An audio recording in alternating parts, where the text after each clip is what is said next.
Welcome to the Small Giants Fishbowl. This topic is, are you leading in a bubble?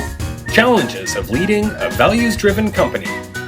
Values-driven leadership is something we all strive for as Small Giants leaders. Listen in as Chris Hutchinson, CEO of Trebuchet Group, shares practical tools to help leaders generate positive conflict and employee participation. Okay, here we go.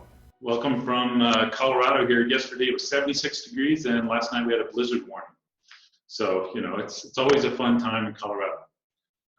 Really glad to be part of this. I think Small Giants has really been something that I've been connected with for about 4 years or so, and it surprised me that I hadn't found it earlier.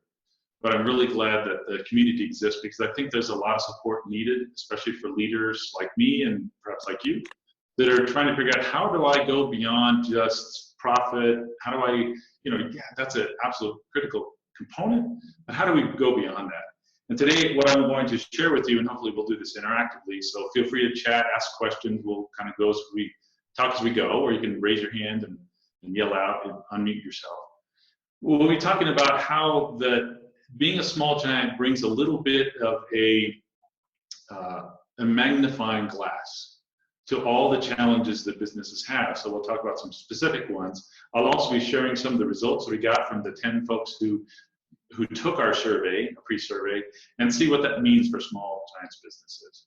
So to give a little background on myself, I'm a recovering engineer. All the engineers in the room are wondering what's wrong with that, but actually I ended up starting with engineering as a military officer and very quickly found out that it didn't matter how smart an engineering was, it really mattered how good of a leader I was and how good the team was in working together and how clear our picture of where we were headed was. So I got very interested in that. In about 2002, I started my business, Trebuchet Group, and we work with organizations because we believe that great accomplishments require great teams. So we do a lot of work around that, helping the team builders, helping the clarity of where we're going for our accomplishments, working with the leader and coaching around that, and then also working in terms of helping the processes and systems support the work. So it's all those three pieces. It's the leader, the teams, and the system itself. And we'll talk about how those are really important. In 2006, I started writing a book. Or was it that long ago? I'm trying to remember. It took 6 years for it. So I guess it was 2009. I started writing a book called Ripple. And the idea is that how I show up as a leader and my understanding of my own values influences the people I work with. And I ripple out to them in terms of how I respect them and enable them to do what they're going to do. And then that ripple, like if I was skipping a stone, would continue on out to then affect our systems of how effective and how efficient we are.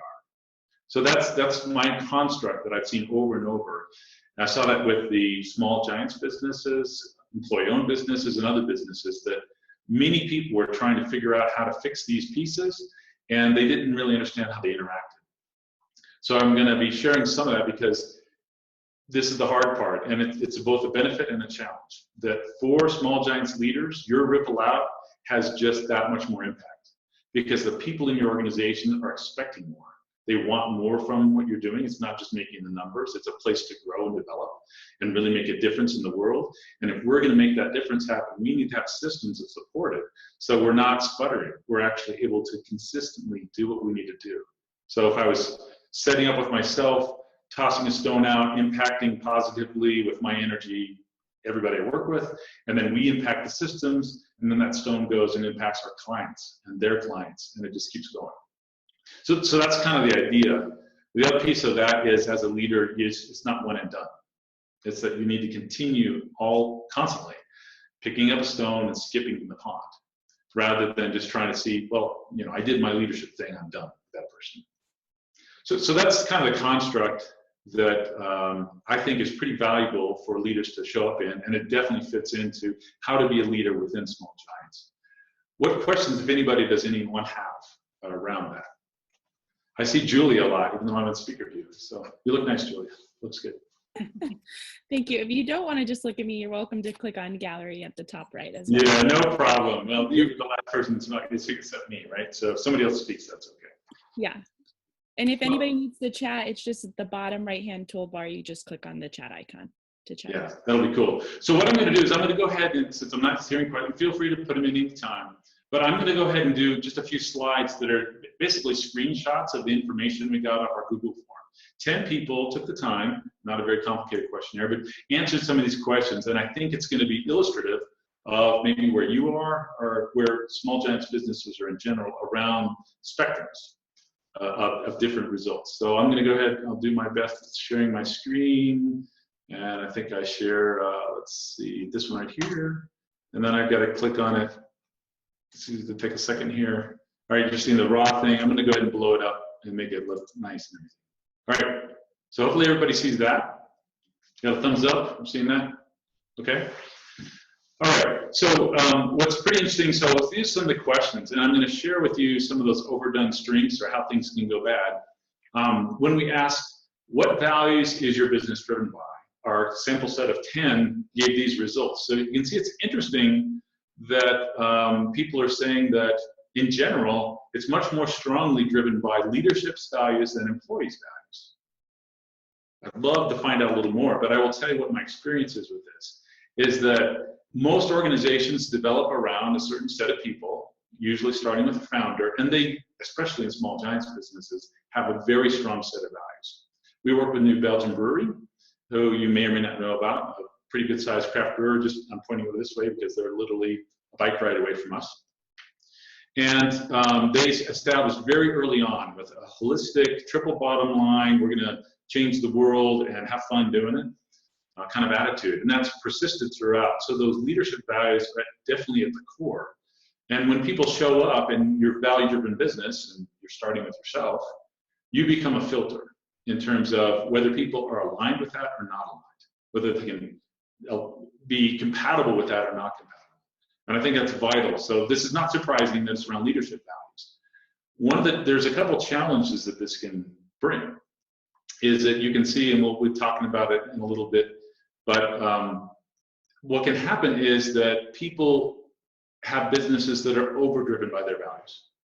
Because when you have a business with founder, let's say like over here is the mission, and right next to it's the structure, and then next to that is the role, and then finally the person. Now, if you're in a values-driven business and you're the founder, everything's the same. I mean, there's no difference between any of these pieces. As people start showing up and getting added to the business, what happens is that any sort of criticism of any of these pieces feels like criticism of the person.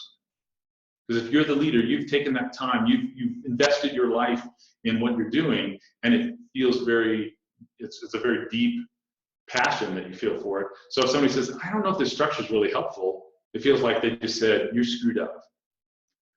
Really, for businesses to be sustainable, even as a value-driven business, is that they get more like this, so it's hierarchical. The mission's up here. It is served by the structure that you use to effectively reach that mission.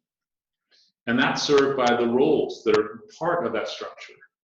And that's served by the people that are within those roles. So if anything changes on the top, everything shifts below it. Now that's a little tricky for people, but if you want a long-lasting business, you're going to have this kind of model, because if you're in the founder type model, you get a thing called founder syndrome, which means a founder can't let go. So it's both a benefit for strongly driven organizations to have these values at the core of it that start from the leader, but it also, at the same time, you can have people who feel that they're overwhelmed by those values. Their values don't matter. So it'd be really interesting to find out what people's experiences are, especially when I'm looking at this graph of, we're very driven by leadership's values, that's good. And are we seeing any drawbacks at all? Or have people seen drawbacks in other companies, maybe not your friend's company that you've heard about has challenges with values? So in an ideal situation, wouldn't there really not be that much of a discrepancy between the employees' values and the leadership's values, assuming that the leaders, were hiring maybe based on core values? Or ideally, they should be compatible. I at one point, and it might be that I'm skewing this by saying what values are the business driven by, and so people are feeling, well, that's mine. Leadership has to drive to make sure that we live those values. We can't rely on people to just show up and do them. So ideally, yeah, it would be one and the same. The challenge is that I think a lot of times people will show up and say, you know, my values are really your values, let's go do it, but it's aspirational, which is the next thing we're going to talk about. Those aspirational goals versus core goals. So let me go into that a little bit and show you on this. So we see that core and aspirational goals, 70% of the respondents said, my business is holding core values. And then the other 30% said both core and aspirational. I didn't give the definition of core and aspirational, but core values are the highest values that you do all the time. They may be painful, you're going to bleed for them, you're going to do things that even are difficult, but you are those things. You are not looking to be those things, you are those things. Aspirational values, the ones that you want to be, is that you feel very deeply, it may be very important to have lots of fun, but when you look around and say, what are the examples of how we are fun together? There aren't examples of fun.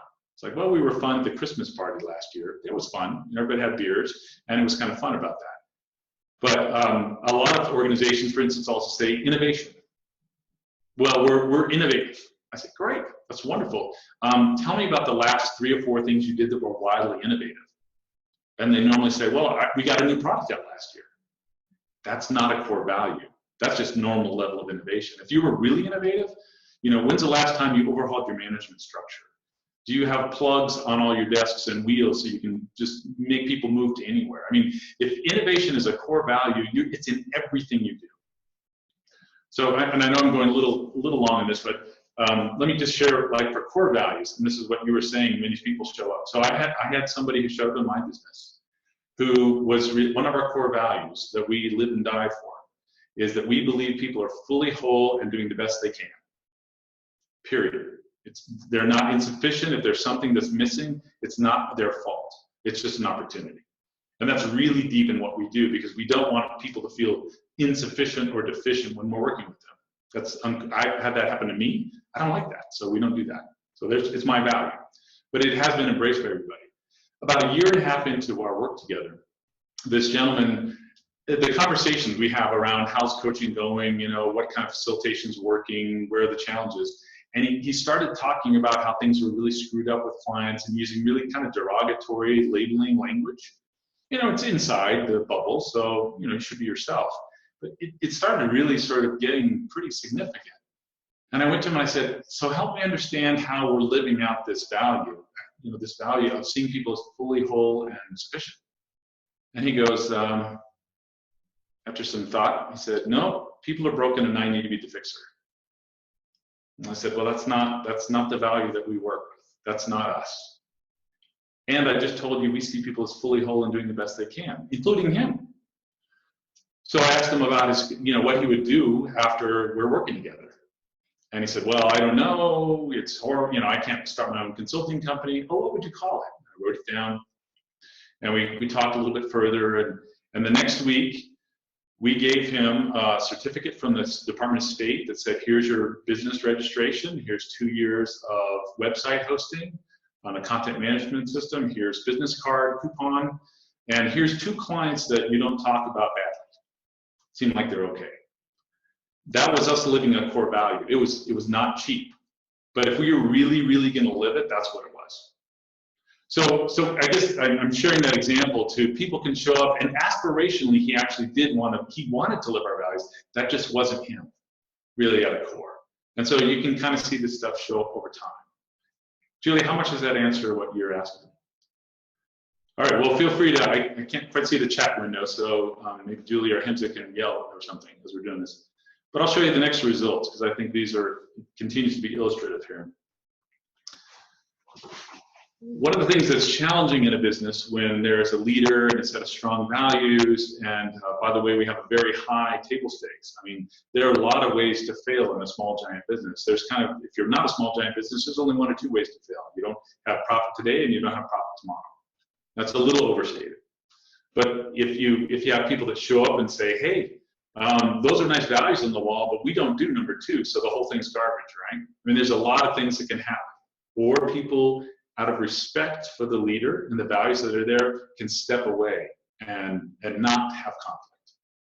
I was recently working with a company on the East Coast, and they have employee ownership. They've recently changed over that, but the core of the leader's intention has always been employee ownership, engagement, growth, helping people step out of their comfort zones and be better selves.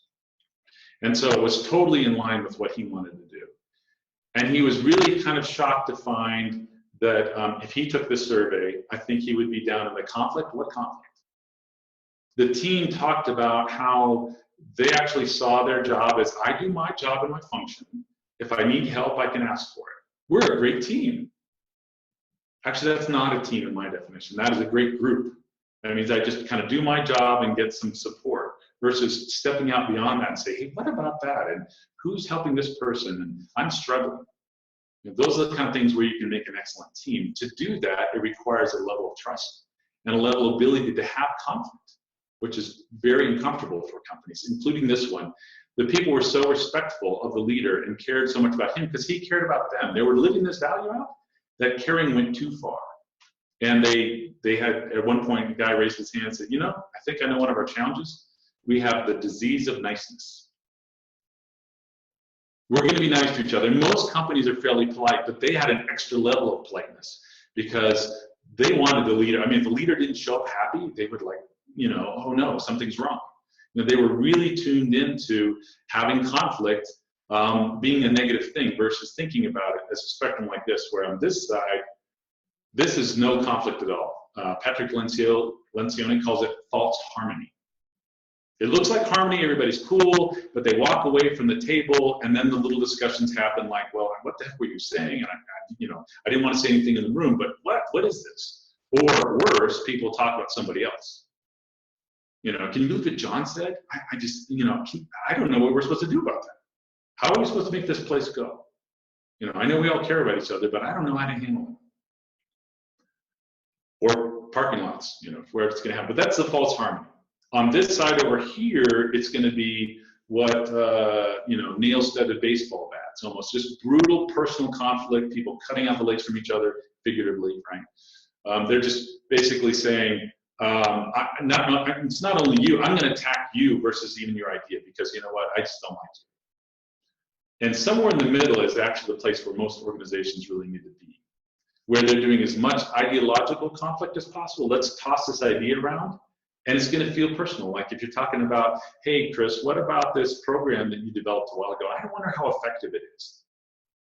I'm going to take it personally, or I could. So, we're not going to talk about that. Meanwhile, this program is ineffective. So the level of conflict is vital to have, hopefully, that long bar in the center. It means we have a lot of folks who are saying, yep, I'm having a pretty good amount of conflict. It's not hurting people, but it's also not leaving things and opportunities on the table. So what are other people's experience with conflict? I mean, some people think of that more personal. I'm talking idea conflict that may feel personal because it's my baby or a thing I care about or my responsibilities to the business. Well, I guess I consider it a little bit different as far as conflict goes. So I suppose to me, I sort of divide it between truly negative or harmful conflict. And I guess we have an environment that I'd like to think that people, if they have a question, concern, whatever, that's fine. And even, I guess the question would be the definition of conflict, but I certainly, I want to be challenged. And I've even, when we recently hired people, said, I want you to challenge the process. I want you to challenge whatever it is that we do, because we'll ultimately end up better if we have the right people on board. Yeah, thanks, Tony. And I agree with that. I think that's vital. That's great that you're setting yourself up there to do that. I think the challenge is that, depending, how many people do you have in your organization right now? Well, that's the beauty of it. So I stepped aside from a company where we were about 150, and that was more difficult. Here in the office, including myself, we have 4 and then a part-timer. And so it's pretty intimate, it's open, which is really great. And it does make it a lot easier to do that. Yeah. When people see you and have a lot of interaction with you at any level in the organization, and they understand they can be vulnerable around you and you're not going to take advantage of it, or even if you get upset and they're like, oh crap, I shouldn't have done that. It's not that you're attacking them, you're just reacting to something. They're like, uh-oh, that's not the right thing to do. If I can disagree with you and you can say, oh, that's a different perspective. That's interesting. Or you're saying, hey, Chris, that was a better idea than I had. I'm going to be way open to having conflict of ideas, meaning disagreements, or saying, Yeah. Yeah. now if I say, like, why the hell are you doing that? That's negative conflict on your end. Exactly. Yep. All right. Well, it's pretty interesting that we have this in the duck and cover thing, where depending on the culture that you have, it can be very direct. I've worked with organizations in the Northeast that, it's like if you weren't direct, there was something wrong with you. And I've worked with organizations that were in the South and the far West that were extremely polite, to the point where they were probably losing out on possibilities. But really, another thing that's really vital, and this is a very powerful question for people to ask themselves: what does the business need? Remember when I talked about the business up here? I work with leaders all the time on, well, I don't know if I can give her a raise, or I'm not sure how to address, how can I deal with this problem of her not having attendance or him not doing this work? I'm like, wait a minute, what does the business need? That's where we should go first. Because, by the way, that's going to take pressure off you as a CEO or a leader, because it's not you giving it to them or withholding it from them. It's the business can do this or not. And we're all trying to serve the business and what the business needs. And it may require me to have an uncomfortable conversation with you, or you with me. But it's like asking what the business needs can take it out of that personal context with, and again, this is another thing that I've seen very often with small giants businesses. They care deep. This isn't about just cranking money. This is about caring about people. And so when you care about people, you can care enough so it they end up holding you hostage accidentally. And you're the one that's doing it. You're enabling them to do things that aren't helping them or you, and you're not sure how to deal with it.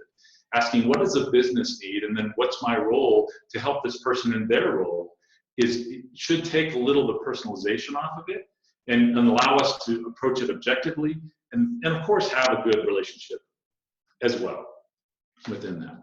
So hopefully that's being aware that conflict is a good thing. In this one company, at the end of the day, people were actually having conflict. They were saying, wow, I disagree. And you're hearing different perspectives versus everybody being quiet and the two people discussing things, figuring everybody else agreed with them.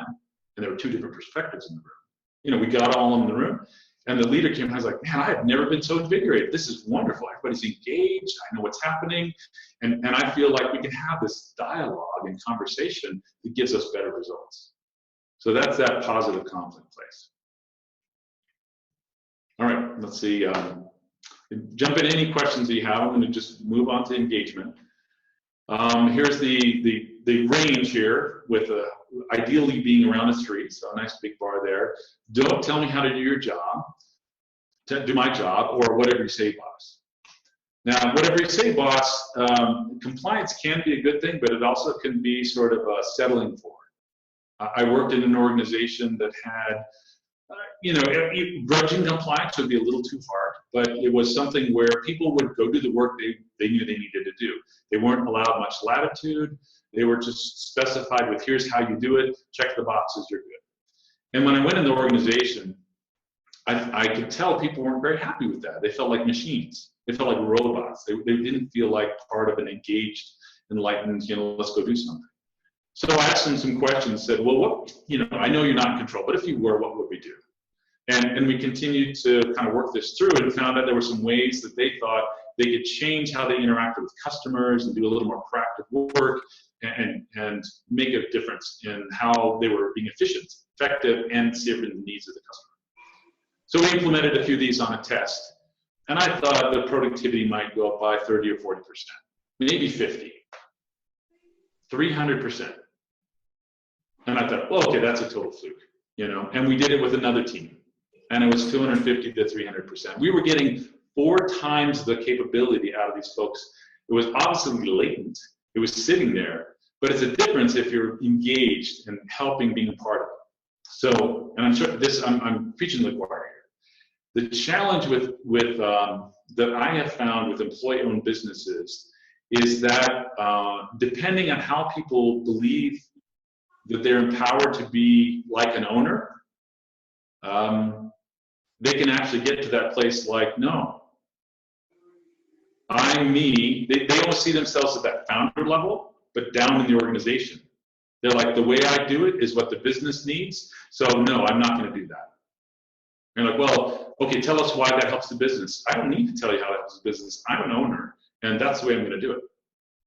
Now, interestingly, in the businesses I saw that, and this is going to sound like an indictment, the leader was very collaborative, very consensus-driven, except if she disagreed with what was happening. Then she would step in and change, right? Every leader has that prerogative. She's the owner. She's the founder. Of course she has that prerogative. Absolutely.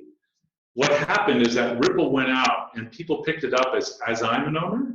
It's subconscious. As I'm an owner, I can say no. I can override. I can decide what I want to do. So these folks were actually over-empowered. They actually had a survey they did of rights and responsibilities. You know, what's my rights here in terms of ownership, autonomy, ability to do the job, and here are the rights, the way I serve the business and what I'm expected to do. And it was this way. It was very heavy on the rights and very low on the responsibilities. So it's not that you need to have one over the other. It's how do you balance these and make sure the engagement has both pieces in there, because people can get over-empowered. The new people that show up now, they're in balance. But the longer people have been there, the more they're this way. It's very interesting to see in the organization that the longer they've been there, the more they feel empowered to do it their way, because obviously that's worked in the past, and I'm empowered as a leader, and we believe in autonomy, therefore I can do whatever I want. When that doesn't really necessarily work for the business overall. We didn't have anybody that said that in this survey, so we're all set. Nobody said that people are pushing back that hard. I'm wondering if there are any questions or thoughts about engagement of either your employees or your neighbor, friend, asking for a friend kind of employees. Let me go to the next one, and we'll definitely talk a little more as we get to the end here. But these are kind of interesting. So you can look at these. But how's the business working overall? Stuttering and smoking is obviously not the good result, and firing on all cylinders is great. We're doing okay, but there's some that are. Well, that's the train, by the way. It comes right down the middle of town, so it's not going to hit the building. I'm okay. We have some folks that looks like they're challenged, and I'm wondering how are people seeing the business situation? I'm not asking to say how your business is doing, but what are people seeing out there that might be contributing to these kind of results? Businesses working pretty well, but not all the time. All right, well, one of the things that I've been seeing lately is that because small giants businesses tend to have a holistic view, I think the current situation in the organization called the US government is throwing people off a bit, because they're not sure. That insecurity or uncertainty, even if they, if it was good on their perspective or bad on their perspective, that uncertainty is causing some challenges. People say, I don't know if it's as good as it is, because I don't know really, the groundingness seems to have fallen back. Now, folks that are purely economically driven, we have a few of those clients, they're not as worried. I mean, they do worry about the people. They're like, yeah, things will be okay. Folks that tend to be in small giants business have a more people-centered view, or people are a part of the business, and they're a little worried. So I don't know, but I'm guessing some of this might be not sure if everything's going to be okay in the future, so I'm not sure how well we're working right now. Now, it is interesting to look at how it's working for the employees. We get one more slide with how it's working for the leaders, but we have this, it's pretty darn good. In fact, I might be able to flip between these, I think. So working really well for the employees, don't have a lot of unhappy people. Typically in small giants businesses, they've got a feedback loop like Tony's talking about. There are people coming back and giving information saying, here's where it's not working for me. Some unhappy people, but the vast majority are in the middle to the high. Yeah? You say something? The other interesting thing though is, look at this. How's the business working for the leader? Okay, so I wish I put these on the same slide, but I'll go back. That's how it's working for the employees. That's how it's working for the leader. Not quite as good. It's kind of more in the middle. I've also seen, again, one of the challenges of being a small giant business, you're thinking of things more holistically, you're looking at the bigger picture, and you're worried about all those pieces working together well. There's a lot more ways to fail in a small giants business than a regular business. if you think about it that way. And that hurdle's pretty high. If you're living these values, anything less than that feels like you're falling short. The other challenge I've seen is that small giant businesses tend to attract very value-driven people.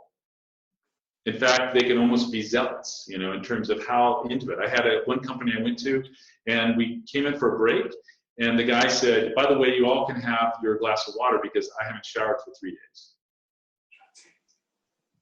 And people kind of were like, whoa, at least I was. You know, nobody else flinched too much, but I said, okay, I don't know. Depending on how long this meeting goes, I'll tell you whether that was a good decision or not a good decision.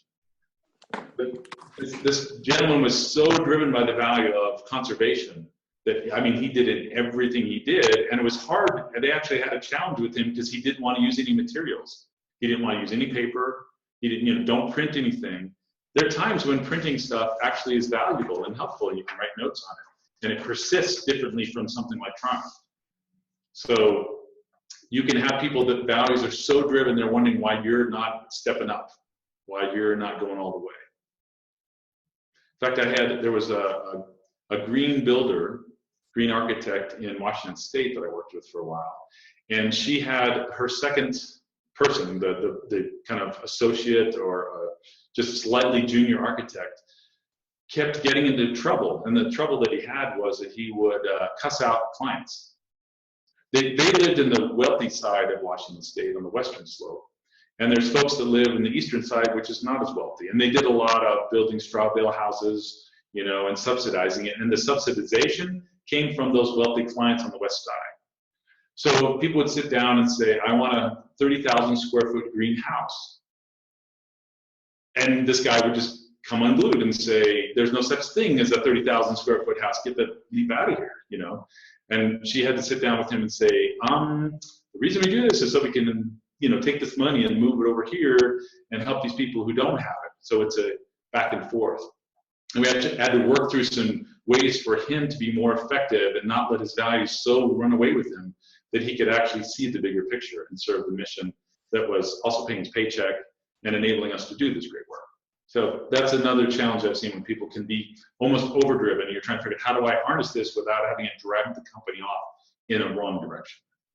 Chris, I was actually wondering, looking at how's the business working for you, do you think that some of the people who lean more toward 2 and 3 is that, I guess it's the classic, we aim for perfection, so we'll achieve greatness, and that we're so invested in the business that it almost can never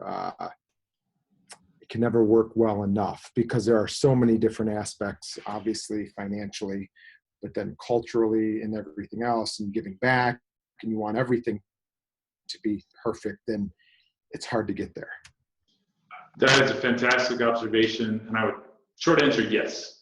I think that there's a direct correlation, because as we know, business is about trade-offs. I mean, you know, there are things that are going to pull one way, we expand and grow. Oh, now it's a little more work for people. They're not as happy, but we have this potential. You know, can we get past this hurdle to the place where it gets back to kind of a stasis? There's a little bit of a protection, but it's gonna go back and forth and up and down in size. And we lost a client. Now what? You know, kind of thing. So I definitely think that, and that is very challenging for folks who like it perfection. Anything short of perfection isn't good enough. People can, on the other hand, the leader can overdrive stuff. Everybody feels insufficient, and they're not good enough, and they can't do things. And I've seen people walk away or at least disengage because I can't do what this person's driving themselves to do. Whether it's hopefully from a positive side, I've seen many times people, one CEO I talked with, and he said, I wake up every morning sweating, a cold sweat, just rigidly gripped by fear. And that drives me every day. It's like, whoa, that does not sound so good. And it turned out that his staff, you know, he had a good desire. He was trying to be great, you know, and stomping out anything that was not great was his goal. If I perfectly stomp out things that aren't great, we'll be wonderful. What happened is that the staff around him would try to solve problems on their own, because if they ever showed any weakness, they would get lots of attention from him. He'd come in and help stomp things out, which usually made things worse. So rather than work cross-functionally, they tried to do it themselves, which almost guaranteed it was going to fail. And then the leader was reinforced by saying, see, you failed because I wasn't engaged enough. I need to get more engaged. I need to get more into everybody's business. One of the things we do at Trebuchet Group, we have a way that we look at our roles each month, actually each quarter. Say, we have these goals for the year, and we break it down by quarter and say, what are the 3 to 5 things I'm going to have as outcomes that are regular, recurring, going to keep them going? What are the 2 to 3 things I'm going to do that I'm going to change and fix, improve? And then what are the 1 to 2 things that are complete breakthroughs? And we monitor those and try to get them to SMART goals to where they actually have a metric that we can say, how many of these are we doing? How many new clients am I getting? How many touches am I providing? And to prevent the thing you are bringing up, we actually have 2 goals. One goal is good, and the other goal is great. And we color code them. So it's like red if we're not going to hit it, yellow if we're having trouble, green if we're here, and blue if we're here. And the idea is that we want to have the minimum floor that we need to be successful, because that's the low goal. It's not a sandbag goal. It's the one we need. And then we have the one that says, yes, and if we really want to stretch, here's where we want to go. So it prevents us, because if you only have the stretch goal, you're always insufficient. And if you only have the good goal, we could coast. So we actually set that up and encourage. And then we have this other column over here that says, here's the actual result. So that we can encourage each other to, yep, we want to hit the good. And can we go for great? Does it make sense? Do we have energy? To exactly deal with what you're talking about. All right, so for now, I think I'm going to stop sharing so I can see people more. Let's see, do this. Make sure that we're all good. So we get a little more time. And check my notes. That's on the phone there. Chris, one question you had coming through chat is, oh, awesome. Yeah, what are some ways to promote positive conflict in the workplace? What are the ways to promote positive conflict? Mm-hmm. That's an excellent question. Let's see. So some of the ways are to set up conflict norms. That may sound a little rigid, but that's a container that lets whatever your organization is, depending on the conflict style of the group. So we use a thing called the Thomas Kilmann Conflict Skills Inventory, something it's TKI. And it has 5 different conflict styles that we just naturally reach for. I'll outline these and I'll tell you some of the ways, because I can give you a generic answer, but it really depends on how your group is. If your group is very collaborative, the more is not always better curve says, we're not collaborating at all, we collaborate in everything even though it doesn't matter, right? So making sure, so collaborating is I'm looking for win for you and for me. Competing, one of the styles is I look for my needs and it's up to you to look for your needs. I'm not trying to win-lose, but that's your responsibility, it's not mine. Accommodate means that I'm going to make sure you win and I'm not worried about myself. And then down here in the bottom corner is avoid, like I'm not going to care about you or me winning. It's probably not even worth talking about. And in the middle is compromise. Hey, we're both going to not win fully, so let's just go to it. Depending on those styles, there are different things you could do to promote positive conflict. Most groups we work with have quite a few of accommodate and avoid. So that's people just like, yeah, whatever, the problem with that is that you accommodate until you can't. And then all that pent up, you basically just comes squirting out. And you're like, no. And in fact, no, hell no, we're not going to do that anymore. And you're like, whoa, what happened? You were very helpful, and then all of a sudden we hit this brick wall. In some groups, they've actually set up a conflict norm. One of them said that silence will be interpreted as disagreement.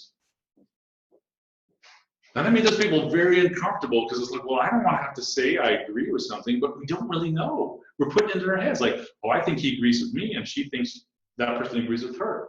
And so she and I will be battling it out, and everybody else is like ducking for cover. They're like, whoa, crossfire. I don't want to get caught. I don't want to get trapped. So setting up something like that, that's one way to do it, to say, another group that was a little gentler, they said, agreement warrants a response. So they would look at somebody and say, well, you must be agreeing, so I want to hear your response. Or in the other group, they'd say, you're being quiet, so how do you disagree? This is not to have everybody say, yeah, I agree, let me tell you why. Yeah, I agree, tell me why. It's to make sure that we're getting everybody's ideas on the table. And if you walk away from a conversation and you say, is anybody holding back their real thoughts? You haven't had enough conflict.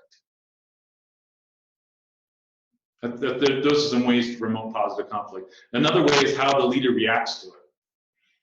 If the leader says, hey, wow, that's a great idea, I didn't think of that. I could use some help here. And they're vulnerable and open, and don't sort of feel the need to put this, cardboard cutout that says, I'm perfect, I'm a leader, I'm great, right? Because that's what I'm expected to do. But they're real with people. People will be real with you. And then that conversation will hopefully get, well, what's your perspective? Well, what's your perspective? Asking people their perspectives, very important. Caveat, some people are think to talk, and some people are talk to think, right? The talk to thinkers are going to go first, and that's fine. But if you really want to get people engaged, you say, you know what? Here's the question I want us to consider. What could we do better in our business, or how could we improve things? Let's take 2 minutes and write things down on our sheets, and then share the answers. That gives people who think to talk time to do that. The people who talk to think will start, and it's like, hang on, we give everybody some time. Because frequently the think to talkers have more thought out answers to that. I've seen the throwing balls thing. I think stuff can get a little hokey. So I don't think that works. I just did a thing with a company, I don't know if I could reach one of them, but they have 30 senior leaders in a $1 billion division of this company, and they tend to be polite. And so what I made was a little a triangle, almost like a name tent kind of thing, but it had 3 colors, green, yellow, and red. And so when it was up green, they were saying, I'm engaged, this conversation is worthwhile. And I made it really easy. They didn't have to do anything but just tip this little piece of paper over. Yellow, I'm starting to get disengaged. Red, I think we're going to the weeds. It's not helpful. Because when you have 30 people in the room, it's hard to get that kind of connection. But that promoted positive conflict, because when people started turning yellow, I said, we're getting some yellows. How could we change this conversation to engage people more? What questions are being unasked? Or do we need to just move on? If I may, I think that conflict only exists because of competition instead of creating. So if the mindset is to create something and to work towards a goal which is common to the team, then the mindset is creating and not competing, and there's no conflict. Well, so that's fair. And to be fair, I am defining conflict as basically disagreement. Not that I don't like you. It's that I think of conflict as part of the creative process. Is that we can't get to a great solution unless we have a disagreement or see different perspectives. So I think I'm agreeing with you. If you define conflict as negative interactions between people, they don't like each other, yeah, then that's true. If you see conflict actually as a good thing, and that it's better if we actually throw things on the table and ask questions of each other, and that's where the creative juices do come into play, and we find way better solutions. I've seen teams where they get into conflict and one person will say something, and they're like, oh my God, we totally, and the whole group will turn.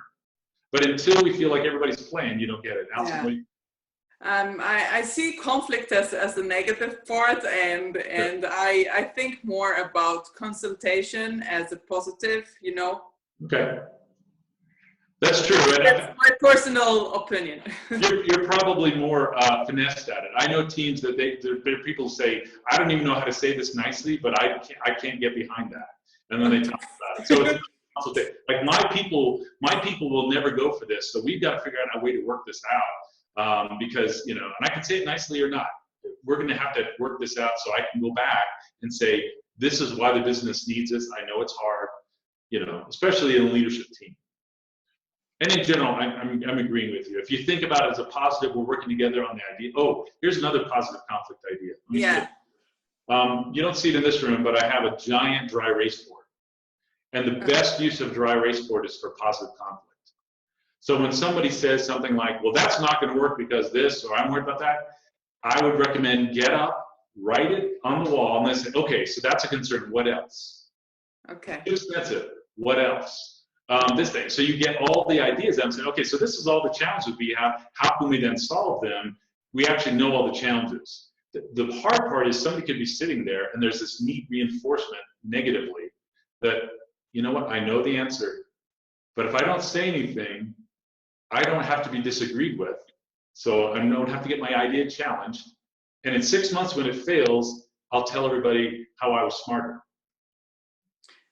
It's a very hard thing, because we really want to get it to where you say, you know what, I have this crazy idea and it's totally against what we've been talking about, because everybody around the room is totally on this idea. If I say it, it's going to burst their bubble. But how about I don't say it, we all lose out. And one question I have, what about, I mean, I've been in many team meetings and board meetings and my 22 I love your expression when you say that, many team meetings and board meetings. Yeah. So what do you think about react and act? So because you're speaking about conflict. Yes. So what about action and reaction? So can you define those a little bit? Like in the meeting, is like how people react or act? Yeah, if they're reacting, they're, in my opinion, they're getting more in conflict, and if they're acting, they're listening and they're giving their opinion afterwards, after thinking about it. Like you said, they're writing something. Right. Yeah. Well, another thing, like in our group, hopefully this, I think it's really good to have people give a little time. And there is this thing that happens to leaders, whether they're manager, leader, or owner, they think they have to have every answer instantly. That's a lot of pressure, right? So what I encourage people is a thing called radical transparency. Now you don't go too far, like thinking everything, but let's say you said something and I'm going, what the heck? You know, rather than sitting there and thinking I have to have an answer, I can say, Allison, I'm not sure where you're coming from with that. I don't even know how to respond. Can you help me? So I'm not reacting, but I'm kind of telling. I can say, wow, that doesn't hit me so great. I can feel that I have personal ownership of that. Help me understand where you're coming from. So if I'm able to verbalize that, I can keep the emotions down a bit. But at the same time, the emotions, that passion is what we want. We want people to be like passionately engaged, not just theoretically like, well, I don't think that's going to work. So there's definitely trade-offs. You know, passion can bring people getting out of control. People can cry in a meeting. And I'm like, wow, this really means something to you. I don't say don't cry or let's stop and let you recover. We'll say this means something. This is really important to you. What would you like us to do? So if you're stuck in something, just saying it back and forth. Yeah, go ahead, Elsa. So what do you think about composure then? Composure. Passion versus composure. I think it's a judgment call. I mean, I think you should be composed, but if something's really affecting you, you can say, wow, that really affects me. I may need to take a minute to figure it out. The other cool thing though is when you say that, like, I don't know how to react to that, it's like a ping pong ball. If you said something that was shocking, I go, wow, I don't know how to react to that. And I get back to you, and now it's your turn, and I'm shut up. Then you can say, well, Chris, what do you not understand? You know, I thought I was really clear. It just seems like this is really upsetting to you. I don't know. Mm-hmm.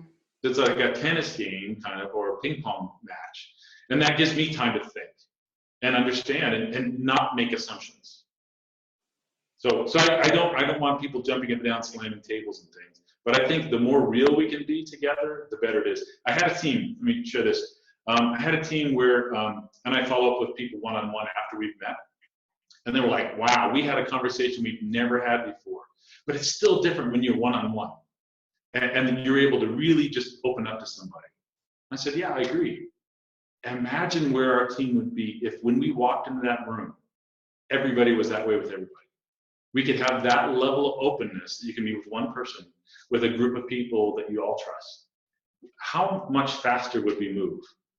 How many more ideas would we get out? Creative, or maybe, you know, just like, wow, I just can't see how this is going to work. So it's not a magic pill. It just, the more positive conflict you can have, hopefully it's not masked and people really saying what they feel, because it's okay, the more effective you're going to be able to be, because I don't have to wear any armor. I can just be straight with you. I think an interesting thing with conflict is as far as making a place more conducive for it. You know, I've worked closely with a gentleman that he really wanted people to, you know, to be open with them, challenge them, so to speak, and didn't really understand why they wouldn't. I'm like, well, it's because you've totally annihilated them in the past when they have. And so I really think, you know, it's going back, you mentioned Chris, as far as being real, is at times if there's conflict that, you know, and if you're challenged on something, well, maybe somebody has a better idea, a better way to do it. And I think, you know, when you're willing to accept that, I really think it opens the door for good conversation, versus if you sort of say you want it, but you always end up having to be right. I think it just really does lead to more frustration for everybody. I think it's arguably better not to invite it than to invite it, but then always have to be right. Yeah, if that's the case, this is reminding me of a meeting I had with 2 senior leaders of an employee-owned business this morning, and they're talking about they're frustrated because people aren't following up and that the loops aren't getting closed, except one person. One person is doing it right, so they're wondering why the other folks are deficient. And without revealing too much or going too long on there, the questions that we started asking were, what's the difference with this one person? And actually, these 2 gentlemen came to the understanding. They said, you know what? We trust that person and their intentions. We don't with the other ones, but we thought we were hiding that. So we didn't think that was but it's people receive all those communications energetically, and they knew that, you know what, better to wait and have something pulled for me than volunteer, because I always get, like you're saying, the person has to be right or show me that I'm wrong. And as a leader, if you're telling strong stories or feeling strong emotions about somebody, walking back to what you're observing and how can you see that differently, looking at the person and saying, why would a reasonable, rational, decent person do that action? And start de-emotionalizing it and figuring out why, it's not just the person's inability to whatever. It may be the way I'm showing up. And that was really interesting to watch them go. Because I'm conveying a lack of trust, I'm getting it back from them. And so that kind of, I think that's another thing I would say, and thanks, Tom, for leaders of small giant businesses, this is a bigger deal because there's more involved. And it's how I show up and how aware am I of how I show up. Because I'm the instrument through which a lot of these values and actions and things are going to happen. And by setting this example and how I live it out, that's the echo that I'm going to get back. It's very uncomfortable for me to share with people like, we're seeing this commonality with everybody in the business except you. So what does that mean? It probably is something you're generating or stopping, like with this gentleman. Cool, Tony. That was great. Any last thoughts here? This is just fun. This is cool. This is a great group. Well, so I want to really encourage you all to just be yourselves, do your best as leaders, understanding where you're going to head in your life, what you're trying to do, what the values you have, so you can then, I think when people as leaders understand their values, I can then set them aside and say, yep, these are my values. What are yours? Oh, look, here's what we are together. Oh, that's interesting. Let's see, is that good? Does that work? And then if I'm in the right kind of relationship, I'm deeply respectful. I'm listening for what's not being said. I'm really trying to make sure the person understands I see their strengths as strengths, and not when they line up with my strengths, they're good. When they don't, well, you're a problem. That deep respect and enabling people not only like, yeah, we give you a job, what's the problem? I'm helping tailor your role so that it fits into our mission really, really well, and we get the best out of everybody. So we all win. And then the last 2 things are, what's the container of policies, procedures, processes, tools, whatever, vision that is going to make our company go in the right way? And then how do we get really, really good at that? And if I continue to work on those things, I'm going to have a more successful company. And I hope that all of you are that committed and are getting the benefits of that. The people that come up and say, my life's different. I've never worked in a place like this before. This is a great place to go. Okay, well that's it for this one. Check out more Fishbowls exclusively for the Small Giants community at smallgiants.org.